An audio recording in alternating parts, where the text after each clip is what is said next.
আসসালামু আলাইকুম ভিউয়ার্স। আজকে একটা মজার বিষয় দেখাবো আমরা যে ডিএসপি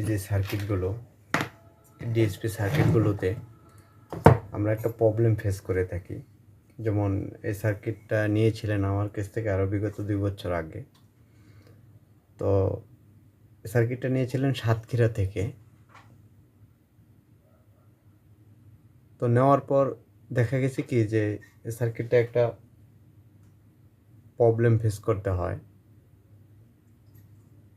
যেটা হচ্ছে যে টিএলপি ভালো আছে, সবই ভালো আছে, কিন্তু এক পাশে ভোল্টেজ বেশি আসে, এক পাশে ভোল্টেজ কম আসে। মোসফেটও ভালো আছে, সেক্ষেত্রে এটা আমরা কী করব? তো আমরা আজকে এই বিষয়টা নিয়ে একটু আলোচনা করব বা দেখাবো যে আসলে কোন কারণে হয়, যদি আপনাদেরকে দেখায় আর কি। আমি নিজেও একটু কনফিউজ হয়ে গেছিলাম। উনিও অনেক কটা টিএলপি চেঞ্জ করছেন, করার পরও কোনো সমাধান পাইছিলেন না।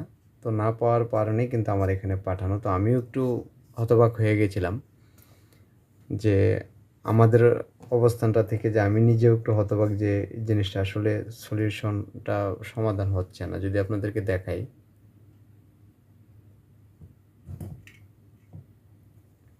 এই বোর্ডটা টোটালি একদম কমপ্লিট বোর্ড। এখন কিন্তু কমপ্লিট আছে অলরেডি। আমরা অলরেডি এরকম আরও 4টা টিএলপি চেঞ্জ করছি। এরকম আরও বেশ কটা টিএলপি চেঞ্জ করে দেখছি, হয়তো এটার সাথে গ্রুপে মিলতেছে না, এরকম একটা মনে করছিলাম হয়তো।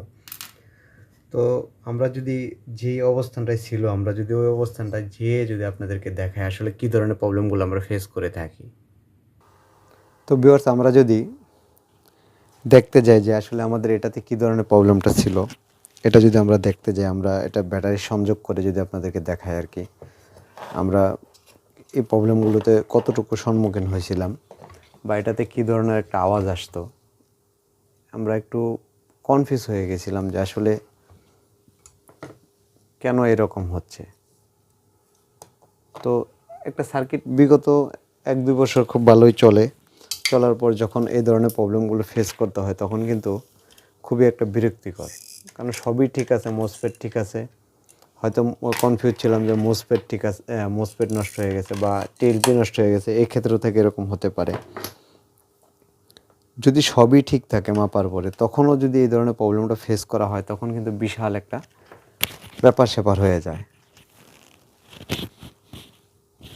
তো আমরা যদি দেখাইতে যাই আর কি, আমরা এটার সাথে আমরা আগে ক্যালিব্রেশন অপশনে যাব, সেটআপ অপশনে যাব, গিয়ে যদি এটার সাথে আমরা একটু সংযুক্ত করে চেষ্টা করি যে দেখানোর জন্য যে এটা কী ধরনের একটা প্রবলেম ফেস করছিলাম আমরা ক্যালিব্রেশন অপশনে গেলাম। এই যে দেখেন, আমরা ক্যালিব্রেশন অপশনে গেলাম। যাওয়ার পর এটা আমরা এখান থেকে দেখাতে পারতেছি না, সেটআপটা ছেড়ে দিয়েছেন। তো যাক, আবার সেটআপ অপশনে যাই, গিয়ে যদি আমরা সেটআপ অপশনটা থেকে যদি আমরা চেক করে দেখি আর কি আমাদের অবস্থানটা কীরকম হয়। আমরা এই মিটারটা এটার সাথে রাখার পরে আমরা পজিটিভ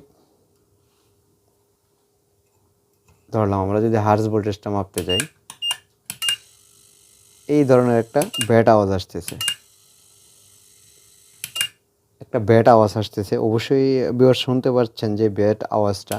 এক পাশে ভোল্টেজ আসতেছে 6 পয়েন্ট, যদি দেখায় আর কি, এ পাশে ভোল্টেজটা আসতেছে 6.59। আমরা এখান থেকে বের হয়ে যাই। আমরা এপাশে যদি দেখতে যাই 5.98 সামথিং। এখন দুই পাশে দুইটা ধরনের ভোল্টেজ আসার কারণে এখন আমরা মনে যদি করি যে এটা একটা টিএলপি খারাপ, যদি মনে করি মোসফেট খারাপ, হ্যাঁ সবই ঠিক আছে, মোসফেট খারাপ, টিএলপি খারাপ, আমরা চেঞ্জ করলাম, কিন্তু তারপর আমরা রোগ পাচ্ছি না, তখন আমরা কী ধরনের বিভ্রান্তিতে পড়ব আপনাদেরকে দেখাই। আমি যদি টিএলপিগুলো চেঞ্জ করি,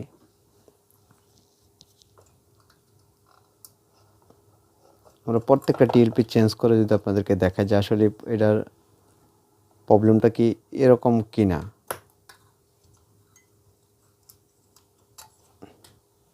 দুটা খুললাম।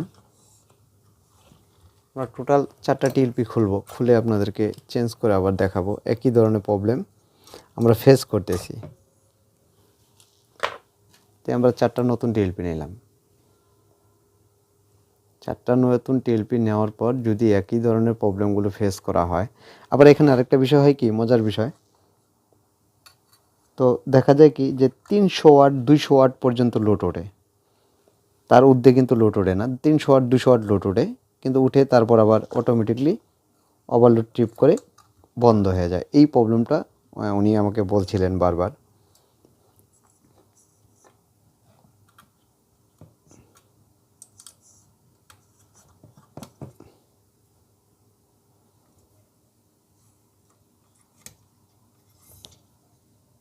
বাস আমরা 4টা টিএলপি নতুন করে সংযোগ করলাম। আমরা 4টা টিএলপি কিন্তু নতুন করে সংযোগ করে নিলাম। বাস এখন আমরা 4টা টিএলপি লাগানোর পর যদি আমরা আমাদের জায়গাটা থেকে আবার দেখতে যাই,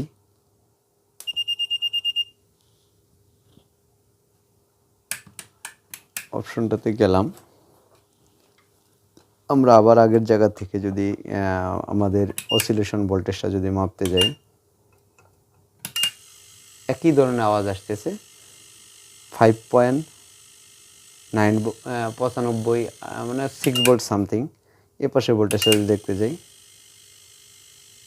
কিন্তু আওয়াজটা ছাড়তেছে না, বা ভোল্টেজটাও এদিক থেকে সেদিক আপ ডাউন করতেছে। এখন প্রশ্ন হলো যে আমরা এই ধরনের সমস্যার সমাধানগুলো কোথা থেকে পাবো? আমরা এটা থেকে বের হয়ে যাই। আমরা নতুন টিএলপিটাও যেভাবে ছিল ওভাবেই থাকবে, খুলে ফেলবো। আমরা আগের যে টিএলপিগুলো ওগুলোও খুলে ফেলবো, তবে এক পাশের একটা সাইড কিন্তু গরম হয়েছে, এই পাশটা কিন্তু গরম হয়েছে, এই পাশটা গরম হয়েছে। তাহলে এই পাশটা যদি গরম হয়, তাহলে আমরা কি ধরে নিতে পারি যে আমাদের এই সেকশনটা অবশ্যই প্রবলেম। এই পাশটা ঠিক আছে, এই সেকশনটা আমাদের অবশ্যই প্রবলেম।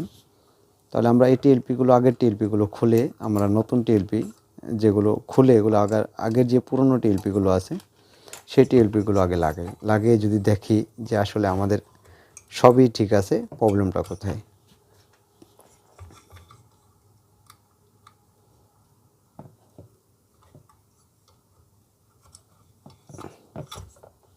আচ্ছা, আমরা এই 4টা টিএলপি খুলে ফেললাম। এখন আমরা আমাদের যে পুরনো যে 4টা টিএলপি এগুলো আমরা নিলাম, নিয়ে আমরা আবার আগের মতো সংযোগ করে আবার আগের জায়গা থেকে আমরা দেখব।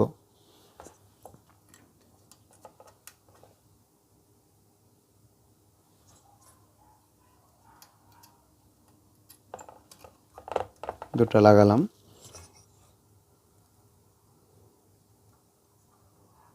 এটা কিন্তু খুব ছোট্ট একটা সামরিক প্রবলেম। এই প্রবলেমটা আমি নিজেও একটু নার্ভাস হয়ে গেছিলাম যে আসলে এটা কোন ধরনের প্রবলেম। সবই ঠিক আছে, মসফেট ঠিক আছে, সবই ঠিক আছে। তো আমরা আগের পুরোনো টিএলপিগুলো লাগাই নিলাম। এখন যদি আমরা দেখতে চাই যে আসলে আমাদের কোন জায়গাটায় প্রবলেম, এটা আপনাদের শুধু দেখানোর জন্য বা বলার জন্য, আমরা যখন মসফেট বোর্ডগুলো ফিটিং করি, যখন এই মোটা ঝালাইগুলো আমরা করি, তখন আমরা অনেক সময় দেখা যায় কি যে আয়রনের যদি বুটগুলোতে যখন আমরা আয়রন দিয়ে যদি ধরতে যাই, অনেক সময় ইনসুলেশনগুলো সঠিক মাপে থাকে না। তবে অনেক সময় একটু 19-20 হয়ে যায়। আমি আপনাদেরকে জুম করে দেখাচ্ছি, দেখেন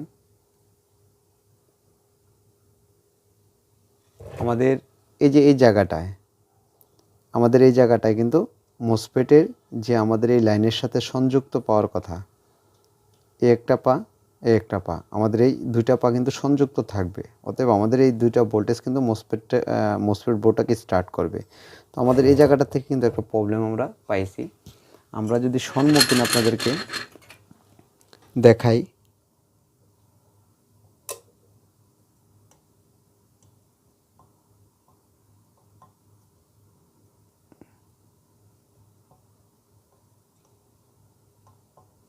এটাকে একটু মোটা করে ধরাই নিলাম। যখন এই মোটা জ্বালাইগুলো করা হয় না, তখন এই ধরনের প্রবলেমগুলো হয়ে যায়, অনেক ক্ষেত্রে নিজের অজান্তে হয়ে যায়। তো দীর্ঘদিন চলার পরে হয়েছে কি যে সাময়িকভাবে যেই কানেকশনটা পাইতো যখন এক মেশিনটা একটা জায়গার থেকে আর একটা জায়গায় স্থান পরিবর্তন করা হয়, তখনই কিন্তু এই প্রবলেমটা উনি পাইছে। যে রানিং মেশিন আমি খুলে নিয়ে গেলাম, ওখান থেকে প্রবলেমটা আমরা কেন পাচ্ছি? আমরা এইভাবে উল্টো অবস্থায় যদি আমরা উল্টো না সোজা করে নিই, দেখি আমাদের যে অবস্থানটা আসলে সঠিক জায়গায় আসছে কিনা, আমরা সঠিক পরিমাপের জায়গাটাকে আমরা সঠিক পেলাম কিনা, যদি আমরা একটু দেখতে চাই যে আসলে এটাই কি প্রবলেম ছিল কিনা। আর আজকের মূল বিষয়টা হচ্ছে কি, ভিডিওটা আমি একা করতেছি, তো আজকে এই জন্য একটু আমার সব কিছু আমি সঠিকভাবে দেখানোটা আমার পসিবল হয়ে উঠতেছে না। যদি আমরা আগের অপশনে চলে যাই, আমরা মেনু অপশনে গিয়ে যদি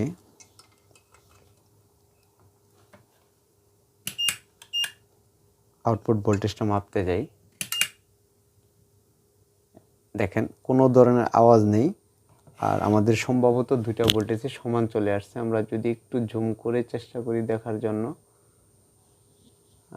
মিটারটাতে 6.28 ভোল্ট। আমরা যদি এই পাশটায় আসি, সেম ভোল্টেজ, আমাদের দুই পাশে সেম ভোল্টেজ এবং কি আওয়াজটা চলে গেছে। আমরা এই ধরনের প্রবলেম কিন্তু অনেক সময় ফেস করে থাকি। তো সবচেয়ে বড় বিষয় হচ্ছে যে আমরা যখনই কাজ করি না কেন, আমরা একটা জিনিস খেয়াল করে করব, যে আমরা যে কাজগুলো করি তখন কিন্তু যখন এই কাজগুলো বা ইনস্টলেশনগুলো আমরা করি, তখন কিন্তু আমাদের এই যে জায়গাগুলো খুব সুন্দর করে খেয়াল করে করতে হবে, কারণ এগুলো খুব মোটা করে করতে হয়। যার জন্য এভাবে সুন্দর করে যখন দেখে নেবেন যে একটা আরেকটার সাথে লাগলো কিনা, বা ইনসুলেশনটা যখন আয়রনটা ওভারহিট হলো তখন ফেটে গেল কিনা, এই জিনিসটা যদি খেয়াল করে লাগানো হয়, তাহলে কিন্তু এই ধরনের প্রবলেমগুলো থেকে আমরা মুক্তি পেতে পারি। আর আজকের এই বিষয়টা আমি নিজেই কনফিউজ হয়ে গেছিলাম যে আসলে কোন ধরনের প্রবলেমে পড়লাম। অ্যাট ফার্স্ট এরকম একটা বড় ধরনের সমস্যার মধ্যে সম্মুখীন হয়ে গেছিলাম। তবে আজকে এই পর্যন্তই আপনাদের জন্য। তবে সবাই ভালো থাকবেন। আসসালামু আলাইকুম।